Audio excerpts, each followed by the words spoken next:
ello. Ellos han vuelto a lo que realmente son. Son lo peor. Son unos criminales. Son los que le quitan los tratamientos paliativos a los enfermos del cáncer. Son los que le quitan el hambre, los que le quitan el pan al niño, los que le quitan el futuro, los que le quitan el conocimiento, los que le quitan la vida al anciano. Eso es lo que son los demócratas. Estos demócratas, siempre fascistas, porque no puede haber democracia con hambre, no puede haber democracia con incultura, no puede haber democracia con propiedad privada sobre los medios de producción. No puede haber democracia cuando el pueblo está despojado de absolutamente todo, para empezar de su esencia, que es una. La clase obrera es una. No existe la clase obrera cubana, no existe la clase obrera argentina, no existe la clase obrera peruana o la clase obrera española. Existe una única clase obrera. Y ellos hacen todo lo posible por dividir, por enfrentar, por confrontar a la clase obrera. ¿Por qué? Porque solo hay dos proyectos posibles, históricos, en la humanidad hoy. El proyecto de ellos, que es el de un 95% de extrema pobreza y un 5% de muchísima riqueza, o el proyecto nuestro, que es todo para todos, todo para la clase obrera, todo para la humanidad, que es la clase obrera, y acabar con la burguesía, porque es la deshumanización. Y ahí inciden ellos. ¿Qué coño tiene que ver aquí si una niña va con velo o no velo al colegio? ¿Qué coño tiene que ver el color de piel para confrontarnos, o la nacionalidad? ¿Acaso ellos se preocupan de la nacionalidad que tiene el dinero que proviene del narcotráfico o de otros sitios para blanquearlo y moverlo? ¿Por qué le ponen frenos a la gente? ¿Por qué le ponen freno a la humanidad? Porque están en contra de la humanidad. Porque para ellos la humanidad son ellos y los demás somos basura. Y eso hay que tenerlo claro para empezar. O ellos o nosotros. Clase obrera solo hay una. Solo hay una. Y esta lucha, de la que aquí se ha hablado, y de la que yo voy a hablar un pelín, tampoco mucho, porque me voy a centrar más en el presente, hay que tener claro el punto de partida. O ellos o nosotros, y todos nosotros solo somos uno, la clase obrera, que somos los que movemos todos y los que sustentamos todo.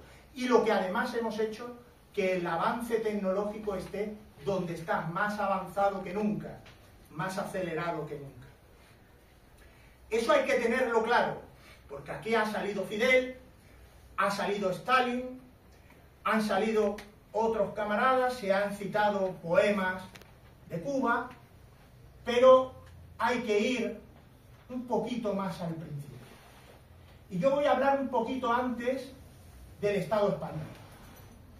Voy a hablar de lo que fue la Segunda República. La Segunda República, accedieron a ella la pequeña burguesía, y si algo acreditó la Segunda República es que solo hay una verdadera clase revolucionaria que tiene un proyecto histórico alternativo al del capital, que es la clase obrera. La Segunda República es el periodo de la demostración del fracaso de la pequeña burguesía para profundizar en reformas democráticas de carácter burgués para construir un Estado democrático en el sentido burgués. Si algo acreditó la Segunda República fue un lacayunismo enorme de los partidos como Izquierda Republicana, como el Partido Socialista Obrero Español, que mantuvieron realmente incólumes las bases del régimen anterior, el poder de un ejército traidor y fascista, como posteriormente se demostró en el año 1936, el poder de la Iglesia y el poder de la burguesía terrateniente. Dimitrov dice muy claramente por qué se impone el fascismo y señala todo esto que yo he enumerado, señala realmente que solo hay una clase revolucionaria, realmente revolucionaria, que es la clase obrera y que es la que puede impugnar este sistema empujar el sistema nuevo que tiene que suceder a este sistema. Porque la historia no es ni más ni menos que una sucesión de formaciones socioeconómicas. Y esta formación socioeconómica, por más crímenes que hagan, también va a caer. Y como la clase obrera es solo una, y si algo lo ilustró bien eso, fue el Ejército Rojo, donde habían soldados rusos, soldados de otras repúblicas socialistas, pero también habían soldados españoles, soldados de todo tipo, obreros, mejor dicho, de toda nacionalidad, para combatir a la bestia nazi, que por ejemplo hoy gobierna esta comunidad autónoma o este ayuntamiento, entre otros muchos, pero como estamos aquí, me voy a referir a los de aquí, ¿no? Entonces, antes, en la Guerra Civil Española, que para mí es la primera batalla de la Segunda Guerra Mundial, este pueblo hizo una batalla heroica contra el fascismo. Un fascismo apoyado, porque una de las cosas que tienen los fascistas y una de las cualidades es el revisionismo histórico. Es confrontarnos, quitarnos nuestras señas de identidad y también quitarnos nuestro engarce con la historia para deshumanizarnos. Pues bien, en ese revisionismo histórico a nosotros nos han contado multitud de cuestiones, ¿no? Bien, pues la Guerra Civil Española, en este sentido, fue la primera batalla de esa Segunda Guerra Mundial. Y en esa primera batalla de la Segunda Guerra Mundial, los trabajadores dieron muestras, a pesar de tener una dirección totalmente confrontada, cuando no totalmente en los brazos de la pequeña y de la mediana burguesía y de la gran burguesía, vieron cómo tuvieron que luchar no solo contra los fascistas de aquí, sino contra los fascistas de aquí apoyados por los fascistas de Alemania y de Italia y de los demócratas franceses, de los demócratas británicos, por cierto, demócratas británicos muy del agrado de una parte de la dirección del Partido Socialista Obrero Español, que posteriormente preferían a Franco antes de que hubieran unas elecciones democráticas en el Estado español, quitando al asesino. Esa batalla la pudo dar con una dirección heroica del Partido Comunista de España, por un posicionamiento del Partido Comunista de España dictado por un movimiento comunista internacional con cara y ojo, con organización, con la Internacional Comunista. La clase obrera, sin el Partido Comunista, sin el movimiento comunista, no tiene rumbo, no tiene guía, no tiene dirección, no tiene instrumento de revolución, ni tampoco tiene instrumento para construir la formación socioeconómica que le corresponde construir una vez toma el poder económico y el poder político. Por lo tanto, el Partido Comunista, el movimiento comunista es el alma de esa clase obrera. La clase obrera es la que se emancipa, pero sin el Partido Comunista y sin el movimiento comunista es imposible que se emancipe. Por eso, hoy, los fascistas de hoy siempre ven socialistas por todos los sitios, comunistas, y nos señalan porque saben quién es el verdadero enemigo. Es la clase obrera como clase revolucionaria y es el socialismo como fase inmadura del comunismo, como formación socioeconómica que lo sustituye. Y ahí, en esa guerra, muchos dicen, nos dan otra historia, de que Franco, uno de los mayores aciertos de Franco, fue mantener la neutralidad de España en la Segunda Guerra Mundial, cosa que es radicalmente falsa. ¿Por qué Franco no mandó más que a la División Azul, a morir contra los rusos. Los rusos dieron buena cuenta, además buena cuenta, de ello. Pues porque aquí la clase obrera, bajo la dirección todavía de los comunistas, planteó una batalla, la guerra de guerrillas, fundamentalmente en el norte, que hacía que Franco no pudiera desviar fuerza hacia la guerra, porque de hacerlo se debilitaba dentro. Por lo tanto, esa victoria del Ejército Rojo tiene también raíces en otros puntos, como por ejemplo nuestro país, y como por ejemplo los luchadores de este país. Y eso creo que en un acto como este hay que dejarlo claro, entre otras cosas, por aquellos que merecen ser honrados y reconocidos. Sin duda alguna, la bestia fascista nazi de Hitler fue derrotada sin lugar a dudas por el proletariado mundial dirigido por la Unión Soviética que yo reivindico como única patria que la clase obrera ha tenido a nivel mundial. La única patria del proletariado, la única patria que tenemos los obreros, es la lucha contra el sistema capitalista, es derrocar al capitalismo y es construir un sistema humano justo que permita el desarrollo de la humanidad. Y esa es la única patria, todo lo demás es confrontarnos.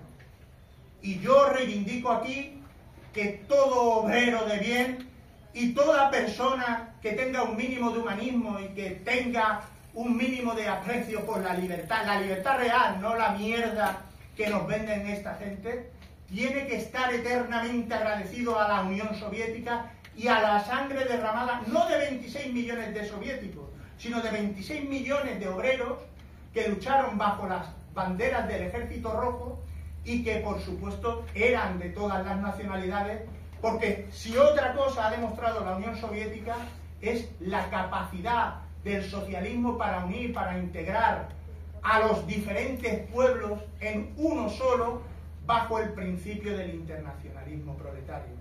Porque no hay más patria que el socialismo como fase inmadura del comunismo y el comunismo, al menos para nosotros. Y los americanos se sumaron al final de la historia. Los ingleses colaboraron con Hitler. Que no se engañen, que no cuenten una historia falsa. Los franceses igual, aparte de tener un trato indignante con aquellos luchadores españoles que cruzaron la frontera y que después muchos de ellos defendieron París mucho más que los demócratas franceses. Enrique Lister, por ejemplo, habla sobre el comportamiento infame e indecente de esa burguesía francesa. Pero ¿por qué digo yo que nos mienten? Porque si me quedo ahí, yo digo que mienten y ellos cuentan otra historia. En el año 1938, en septiembre, se firman lo que se llaman los Pactos de Múnich. La mayoría de vosotros habréis escuchado los Pactos Molotov-Von-Ribbentrop de 1939, pero no se escuchan los Pactos de Múnich de 1938. Pactos de Múnich donde el democrático gobierno francés de Daladier y el democrático gobierno de Gran Bretaña de Chamberlain entregan los Sudetes, que es la parte más industrializada de Checoslovaquia, al asesino de Hitler, para dirigir a la bestia parda contra la Unión Soviética, porque esa es la única y la realidad y la esencia del nacimiento del fascismo. Acabar con el socialismo, acabar con la Unión Soviética. De hecho, nace de la crisis general del capitalismo una vez la Unión Soviética es alumbrada y el país de los soviets empieza a salir adelante. Evidentemente, como consecuencia de ese pacto, estamos hablando de que dos países democráticos entregan a este fascista un territorio de un tercer país que nada tenía que decir, que era Checoslovaquia. Evidentemente, la Unión Soviética estaba en aquel tiempo en una confrontación con Finlandia, firma un pacto, el pacto Molotov-Ribbentrop, en 1939, donde se acuerda una paz, una relativa paz, entre la Unión Soviética y la Alemania nazi. ¿Por qué se hace eso? Que eso tampoco lo dicen. Pues se hace por una sencilla razón, porque la Unión Soviética necesitaba tiempo sabiendo cómo iban a comportarse los fascistas, cuál era la esencia del fascismo, necesitaba tiempo para rearmarse, fundamentalmente porque estaba en una contienda con los finlandeses y contra los permanentes sabotajes que el imperialismo a nivel mundial hacía. Ciertamente no se equivocaban y vino lo que vino. Por tanto, la Unión Soviética fue únicamente la que confrontó cara a cara y sin ambajes al fascismo y quien liberó a media Europa del fascismo. Cuenten esta gente lo que cuenten. Pongan el 9 de mayo como el Día de Europa los hijos de los nazis de aquel tiempo, como es von der Leyen. Porque ponen el Día de Europa para opacar el por qué el 9 de mayo es el día de la victoria. Esa es la esencia del fascismo, el revisionismo histórico, el engañarnos, el desviarnos, el deshumanizarnos, porque si no sé de dónde vengo y lo que soy, ¿cómo voy a saber a dónde voy? Posteriormente hubieron las conferencias de Potsdam y de Yalta, ya con una Unión Soviética vencedora. Yo me niego a hablar de que estos colaboracionistas de Hitler contribuyeran a nada. De hecho, estamos viendo que Hitler estaría muy orgulloso de ellos. Y en este país, una de las primeras cosas que puso, que no sé si se sabe, pero yo lo voy a explicar porque es mi deber contarlo hoy aquí.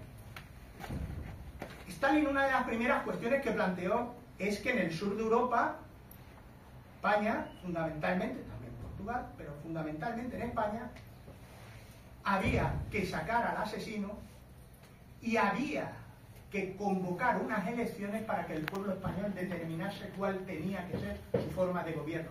Y eso lo plantea Stalin en el año 1945. Fernández de los Ríos, que era dirigente del Partido Socialista en el exilio, palmeó el posicionamiento de la burguesía británica. La burguesía británica, dirigida en aquel momento por un nazi, que todos admiran, como era Churchill, y la norteamericana. ¿Y cuál fue ese posicionamiento? No se puede hacer eso y hay que fortalecer al tirano, porque si no, el socialismo puede llegar al sur de Europa. Y preferían, no es que preferían, es que apoyaban al suyo. Apoyaban al suyo y nosotros nos chupamos 30 años más de cacique, de asesino, y posteriormente ya llevamos más de 50 de posfranquismo, que es lo mismo, pero sin Franco, de otra forma, pero la misma esencia. Y la prueba está ahí, que los trabajadores hoy estamos en peores condiciones que nunca. Los jóvenes, los de mediana edad, y también los mayores. Bien, esa es la realidad. Esa es la realidad que deforman, esa es la realidad que nos ocultan. Esa es la esencia del fascismo, deshumanizarnos, embrutecernos. Bien, la Unión Soviética, se habla aquí de Vietnam, Vietnam que lucha no solo, realmente fue un movimiento fundamentalmente de liberación nacional, no solo contra el imperialismo norteamericano, sino también contra el imperialismo francés, que era el que oprimía en aquella zona. Pero hay que ir a más. La Unión Soviética no solo libera a Europa del nazismo, sino que también colabora en la emancipación del pueblo chino, en la batalla de Manchuria, que es el inicio del avance de la revolución que desarrollaba Mao allí en China. Es quien ayuda y contribuye a la emancipación del pueblo coreano, a descolonizar, su descolonización del oprobio y del sometimiento que Japón ejercía en aquella zona. Vietnam fue posible porque existía la Unión Soviética.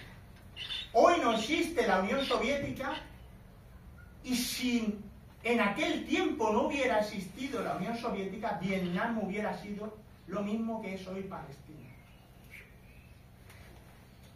Por lo tanto, la Unión Soviética no solo libera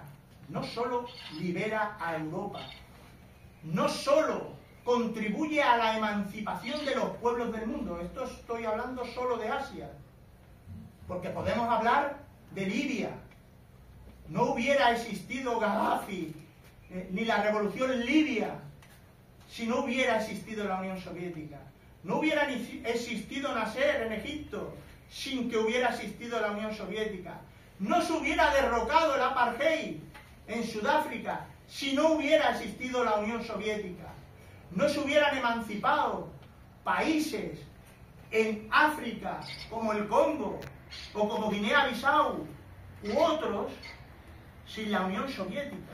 Porque la Unión Soviética, entendiendo que solo hay una clase social y entendiendo que uno de nuestros principios fundamentales es el internacionalismo proletario, cualquier foco de emancipación tenía la obligación de mantenerlo vivo. Por lo tanto, la Unión Soviética libera a Europa del fascismo. La Unión Soviética retrata a los demócratas burgueses como lo que son. La burguesía y el proyecto del capital financiero es el fascismo, es su ideología y es su forma de gobierno. Y eso lo tenemos que tener claro. Y la Unión Soviética, se ha hablado de Cuba. Si no hubiera existido la Unión Soviética, hubiera habido revolución en Cuba. Sin lugar a dudas que no. Sin lugar a dudas que no. Pero además la Unión Soviética, en una situación de guerra permanente, de sabotaje permanente, de agresión permanente, hizo que en 20 años pasase de ser un país económicamente atrasado a estar a la vanguardia, a la cabeza de las potencias imperialistas. El socialismo, en una situación donde todavía no se daban las condiciones que enunciaba Marx para desarrollar una formación socioeconómica verdaderamente socialista, demostró su superioridad en 20 años, poniendo a la Unión Soviética como la primera potencia del mundo. Demostró que la clase obrera sabe y está mucho más cualificada para dirigir los designios de la humanidad que estos canallas que llevaban 200 años gobernando y que hoy están demostrando su incapacidad más absoluta, aparte de su voracidad y su esencia asesina. Eso es la Unión Soviética. Y la Unión Soviética, hay un informe, que es el informe Dulles, que los norteamericanos dicen, la Unión Soviética no puede caer nunca en una guerra. Porque no era la Unión Soviética, sino la clase obrera organizada bajo las banderas del marxismo-leninismo y armada con su doctrina ideológica. Es invencible, y en todas las guerras que tuvo bajo esas banderas y esa guía, jamás perdió. Jamás perdió. Por eso los Milei, los Aznar, los Rayos y los demás gorrinos que comen del dinero que nos roban y que les entregan los capitalistas para engañar y confrontar a la gente, odian al comunismo.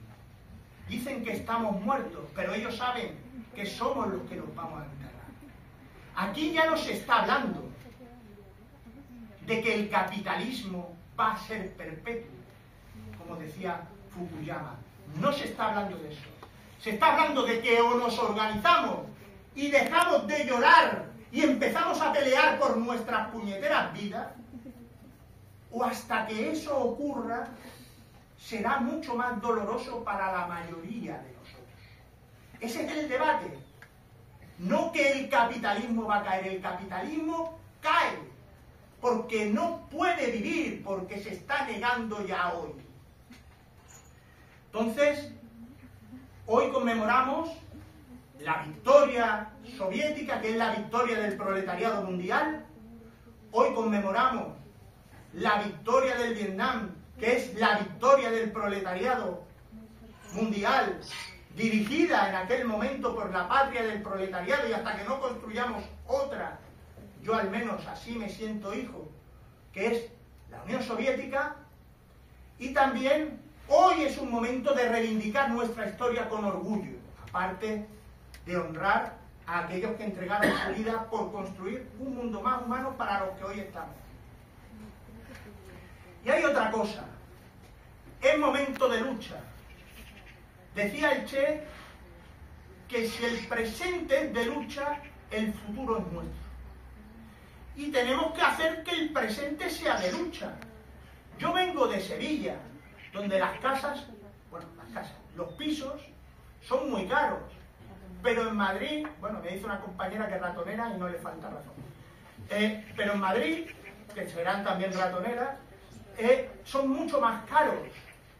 Son mucho más caros. La juventud hoy. Mi padre, que tuvo que ir de Andalucía a Cataluña, y si dormían en una pensión, hoy compartimos pisos. O sea, ¿dónde está la mejora? ¿Dónde está la democracia? ¿Dónde está? ¿Qué dice hoy la izquierda? Hoy la izquierda dice que hay que reivindicar el estado del bienestar. Y yo digo, ¿pero cuándo ha habido bienestar para la clase obrera aquí? En los tiempos de Felipe González, a los que son de la generación que eran mis padres, les decían que había que apretarse el cinturón. Después vino el asesino de Aznar y decía que es que habíamos vivido por encima de nuestras posibilidades. Pero todos sufrieron el yugo de la hipoteca, todos sufrieron el yugo de la explotación, todos sufrieron el azote del paro. Todos están sufriendo. Mira, la impresora de Porcel.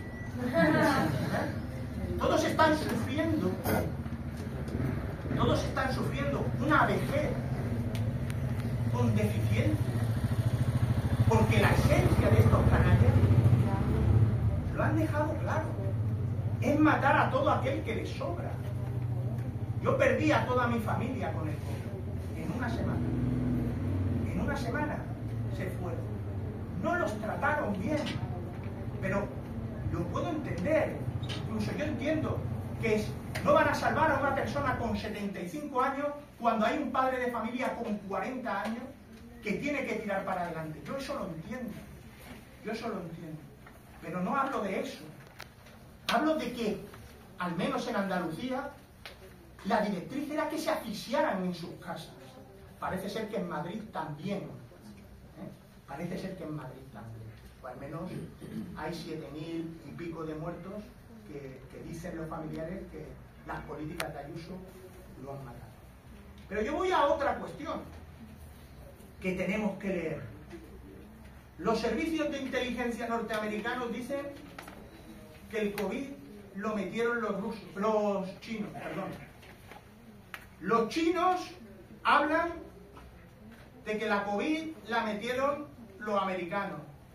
El día 18 de marzo salió el canciller cubano diciendo que el virus tenía mucho más de norteamericano que de chino, aunque los fascistas hablaban del virus chino.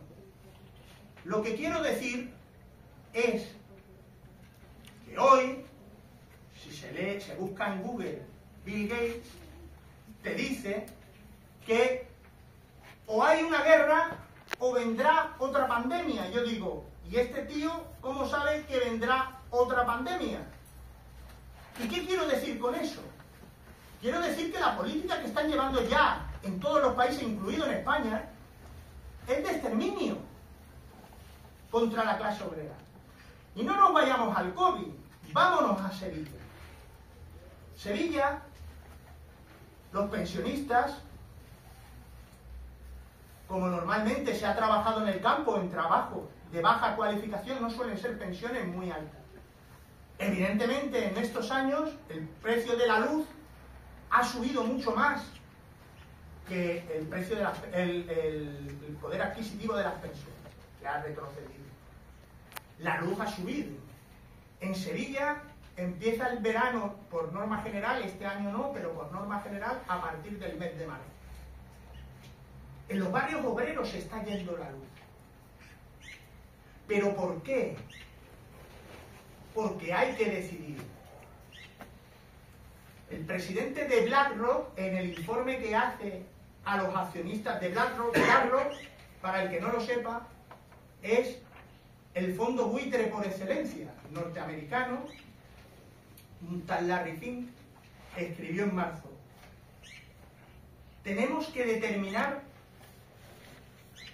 hacia dónde va la energía. Digo lo que es, no literalmente, porque evidentemente no me lo memoricé, pero sí lo que es.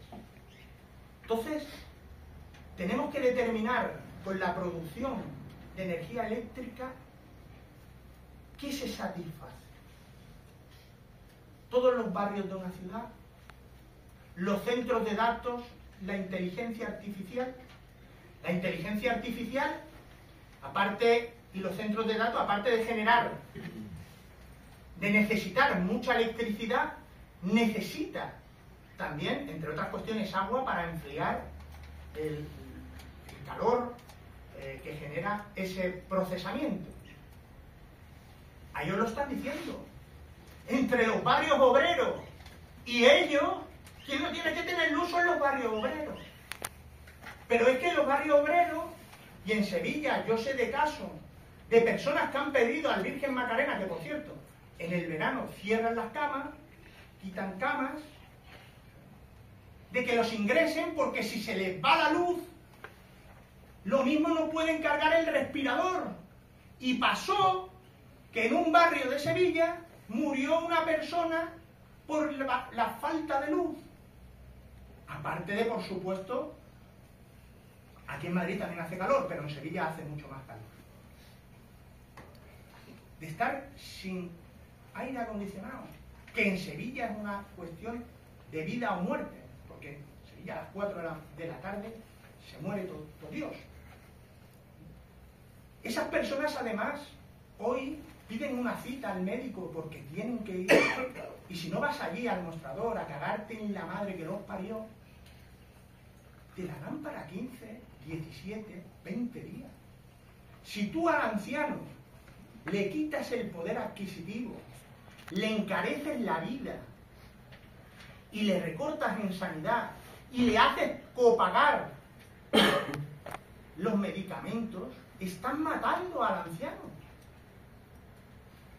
Esa es la realidad que estamos ya viviendo hoy. Y es una realidad de exterminio. Y eso no se arregla compadeciéndolo. Hay arreglo. ¿Por qué reprimen más? ¿Por qué la falsa izquierda de este país no quita la ley Mordaza? Porque tiene que haber una transferencia mayor de riqueza desde la clase obrera hacia el capital. Nos quitan recursos médicos, hacen que la educación de nuestros hijos sean mucho peores, hacen que los estudios universitarios de los trabajadores cada vez sean de peor calidad, y no solo eso, sino que además cada vez hayan más trabajadores que no pueden acceder con los salarios que cobran los padres.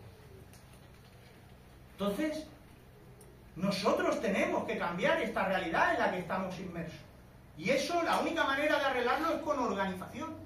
Y lo de hoy es un primer paso, un paso donde es revolucionario que X personas nos reunamos para hablar y cuestionar el mundo en el que estamos viviendo, para ver qué es, de dónde venimos y qué es lo que hay. Porque ¿hacia dónde vamos? ¿Hacia dónde vamos? Ellos nos lo dicen muy claro. Vamos a la guerra. Vamos a la guerra. Llevamos en la guerra económica un montón de tiempo, pero vamos a la guerra. Por eso quieren desviar dinero de otros sitios a la guerra. Vamos a armamento. Vamos a que se reduzca el Estado para que los capitalistas tengan más dinero y el Estado se reduzca a armamento y a policía y, por supuesto, a darle pasta a los empresarios. Eso sí, sin que ellos paguen impuestos y pagando nosotros a nuestros propios policías, pagando nosotros nuestras propias cárceles y pagando nosotros a nuestros propios canallas. Eso es de lo que tenemos que tener conciencia para acabar con esta gentuza, porque no tienen otro nombre, no se les puede llamar de otra manera, son criminales.